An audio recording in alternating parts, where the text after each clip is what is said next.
This is the Bible in 1 year, day 17. 5 ways to fulfill your potential. In life, many people do not reach their full potential. We can become so caught up in the everyday that it's easier to continue in old patterns rather than change. Yet we all have a God-given desire to live to our full potential.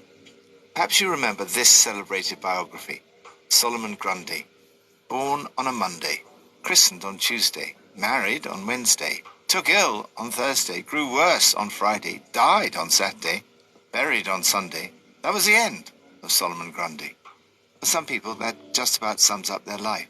And yet all of us feel deep down, there must be more to life than that. Jesus says in effect, yes, there is.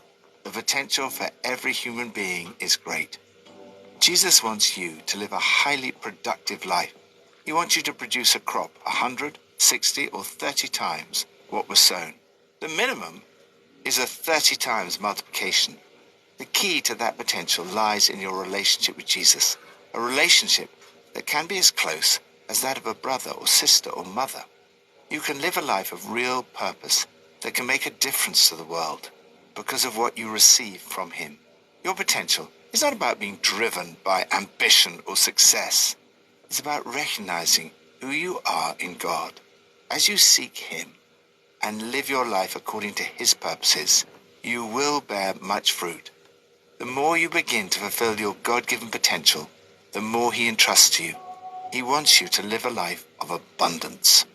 The potential for Israel was very great. God intended that Israel would not only be blessed, but also be a blessing to other nations. You have the potential to live a life of even greater blessing than those you read about in the Old Testament. Jesus says, "Blessed are your eyes because they see, and your ears because they hear. For I tell you the truth, many prophets and righteous people long to see what you see, but did not see it, and to hear what you hear, but did not hear it." Jesus warns that although there is great potential in each of us, there are pitfalls ahead. How can you avoid the pitfalls and fulfill your potential? From Psalm 10. Why, Lord, do you stand far off? Why do you hide yourself in times of trouble? In his arrogance, the wicked man hunts down the weak, who are caught in the schemes he devises. He boasts about the cravings of his heart. He blesses the greedy and reviles the Lord. In his pride, the wicked man does not seek him. In all his thoughts, there is no room for God. His ways are always prosperous. Your laws are rejected by him. He sneers at all his enemies. He says to himself, "Nothing will ever shake me." He swears, "No one will ever do me harm." His mouth is full of lies and threats. Trouble and evil are under his tongue. He lies in wait near the villages.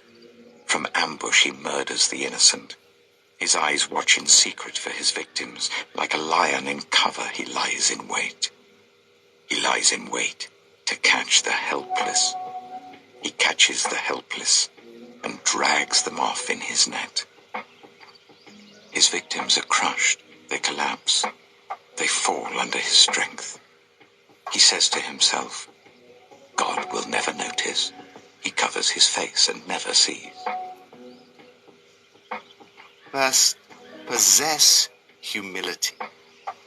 In his book, Finding Happiness, Monastic Steps to a Fulfilling Life, Abbot Christopher Jameson defines pride as self-importance.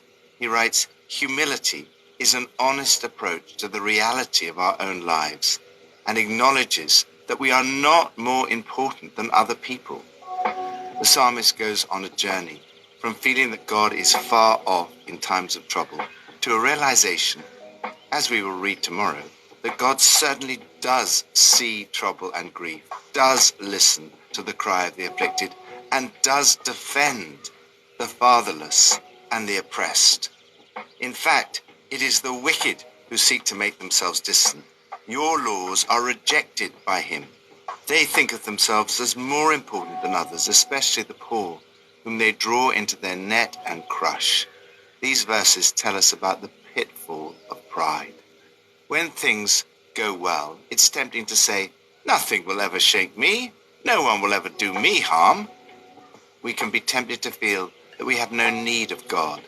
In their pride, the wicked do not seek him. In all their thoughts, there is no room for God. It is easy to become arrogant and boastful. This psalm warns us against doing so and reminds us of our need for God. Lord, keep me from pride, arrogance, and self-importance. May I seek you with all my heart, remembering that I need you and that you never forget me. New Testament from Matthew 12 and 13. While Jesus was still talking to the crowd, his mother and brothers stood outside wanting to speak to him. Someone told him, "Your mother and brothers are standing outside wanting to speak to you." He replied to him, "Who is my mother and who are my brothers?"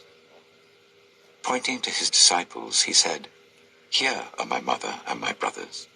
For whoever does the will of my Father in heaven is my brother and sister and mother."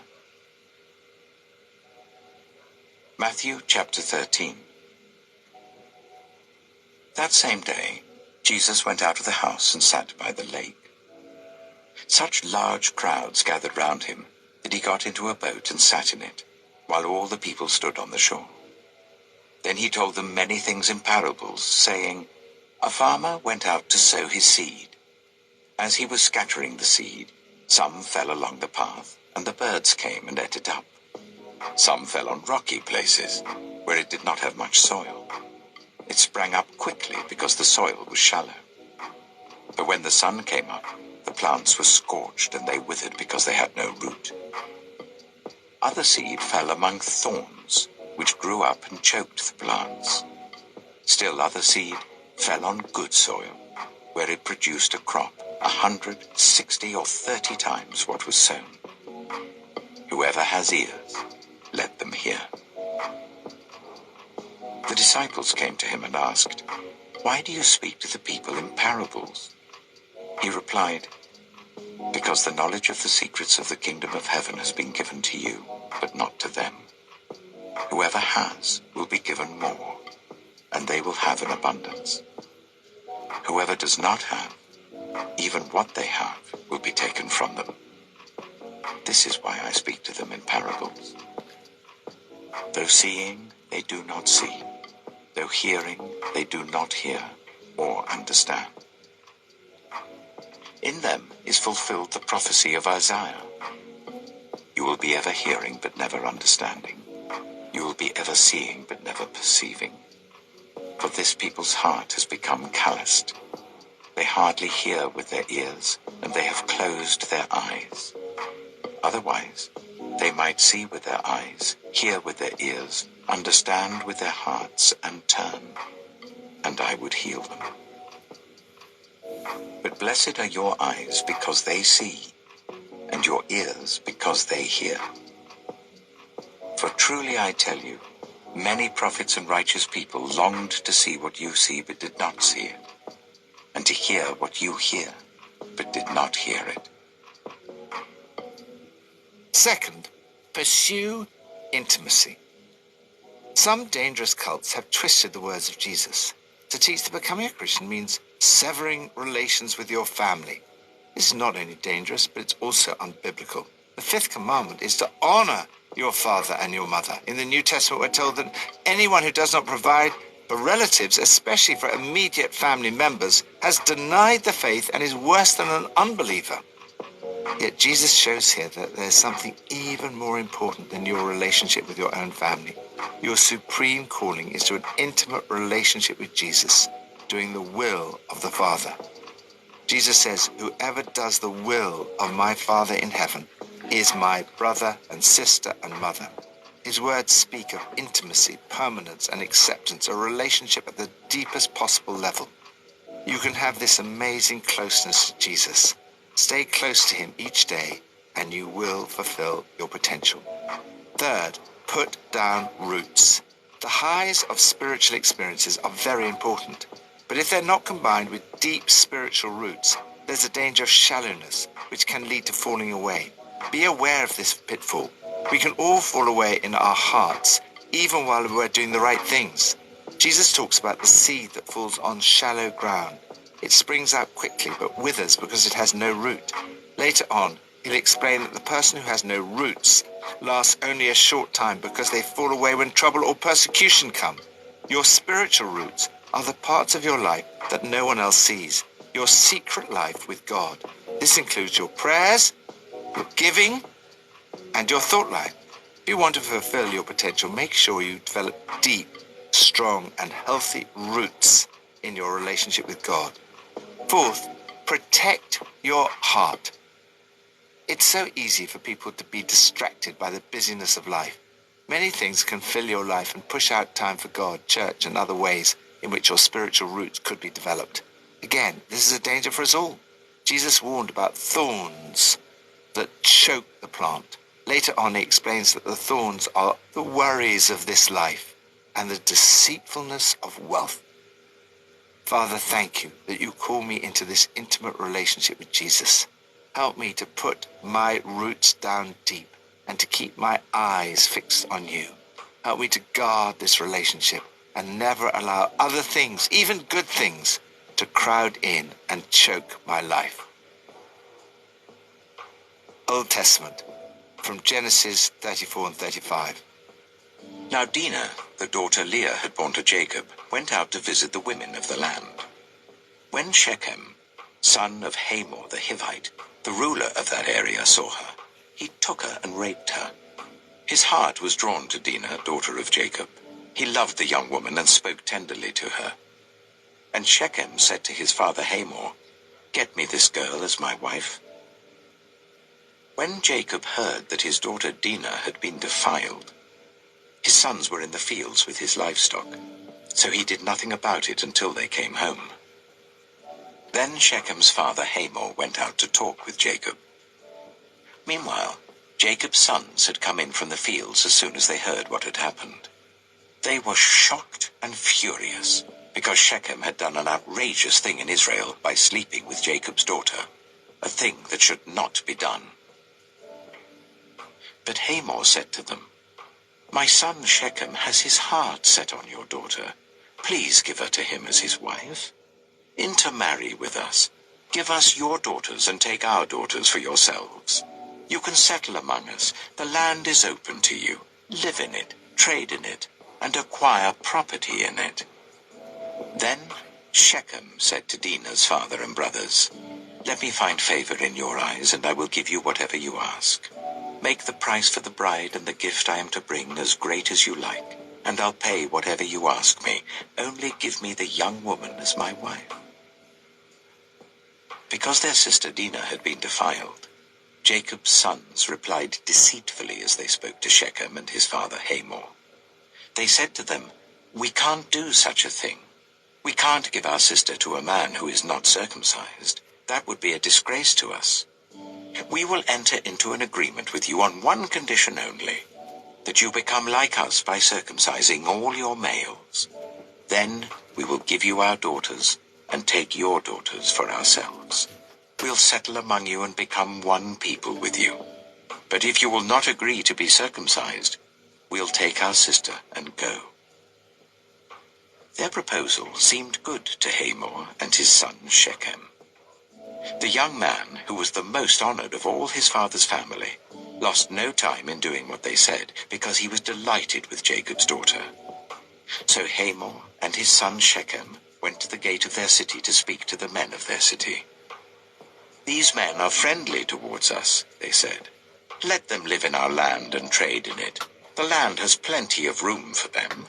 We can marry their daughters and they can marry ours. But the men will agree to live with us as one people, only on the condition that our males be circumcised, as they themselves are. Won't their livestock, their property, and all their other animals become ours? So let us agree to their terms, and they will settle among us." All the men who went out of the city gate agreed with Hamor and his son Shechem, and every male in the city was circumcised. 3 days later, while all of them were still in pain, 2 of Jacob's sons, Simeon and Levi, Dinah's brothers, took their swords and attacked the unsuspecting city, killing every male. They put Hamor and his son Shechem to the sword and took Dinah from Shechem's house and left. The sons of Jacob came upon the dead bodies and looted the city where their sister had been defiled. They seized their flocks and herds and donkeys and everything else of theirs in the city and out in the fields. They carried off all their wealth and all their women and children, taking as plunder everything in the houses. Then Jacob said to Simeon and Levi, "You have brought trouble on me by making me obnoxious to the Canaanites and the Perizzites, the people living in this land. We are few in number, and if they join forces against me and attack me, I and my household will be destroyed." But they replied, "Should he have treated our sister like a prostitute?" Genesis chapter 35. Then God said to Jacob, "Go up to Bethel and settle there, and build an altar there to God, who appeared to you when you were fleeing from your brother Esau." So Jacob said to his household and to all who were with him, "Get rid of the foreign gods you have with you, and purify yourselves and change your clothes. Then come, let us go up to Bethel, where I will build an altar to God, who answered me in the day of my distress, and who has been with me wherever I have gone." So they gave Jacob all the foreign gods they had, and the rings in their ears, and Jacob buried them under the oak at Shechem. Then they set out, and the terror of God fell on the towns all around them, so that no one pursued them. Jacob and all the people with him came to Luz, that is Bethel, in the land of Canaan. There he built an altar, and he called the place El Bethel, because it was there that God revealed himself to him when he was fleeing from his brother. Now Deborah, Rebekah's nurse, died, and was buried under the oak outside Bethel. So it was named Allon Bacuth. After Jacob returned from Paddan Aram, God appeared to him again and blessed him. God said to him, "Your name is Jacob, but you will no longer be called Jacob. Your name will be Israel." So he named him Israel. And God said to him, "I am God Almighty. Be fruitful and increase in number. A nation and a community of nations will come from you, and kings will be among your descendants. The land I gave to Abraham and Isaac I also give to you, and I will give this land to your descendants after you." Then God went up from him at the place where he had talked with him. Jacob set up a stone pillar at the place where God had talked with him, and he poured out a drink offering on it. He also poured oil on it. Jacob called the place where God had talked with him Bethel. Then they moved on from Bethel. While they were still some distance from Ephraim, Rachel began to give birth and had great difficulty. And as she was having great difficulty in childbirth, the midwife said to her, "Don't despair, for you have another son." As she breathed her last, for she was dying, she named her son Ben-Oni, but his father named him Benjamin. So Rachel died, and was buried on the way to Ephraim, that is Bethlehem.